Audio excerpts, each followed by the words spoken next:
because whenever you go to a new place, you always want to know who are the people that are at that place. What are their customs? What are their social norms?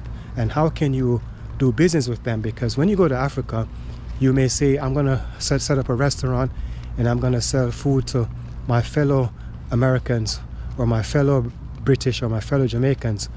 But the truth is, there's not enough people, especially in Gambia, of Jamaicans, Americans, British, who will be able to support your business. So the smartest thing to do is to observe the people that are already living there and figuring out how you can serve those people, and that's how you are able to get sources of income.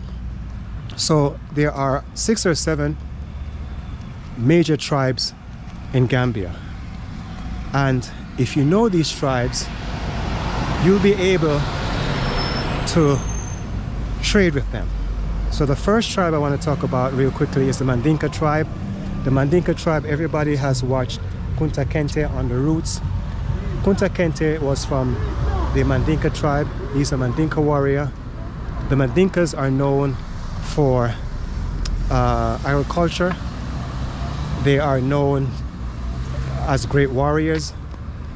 And if you want to be on the good side of a Mandinka, just sit down on any given day and just listen to him talk. Mandinkas like to talk, especially about their history, about their culture, about their tradition. And if you are appreciative of that, then you're always welcome in a Mandinka home. The second tribe I want to talk about is the Fula tribe, or the Fulani tribe. These tribes are all across Africa. They are known to be great cattlemen.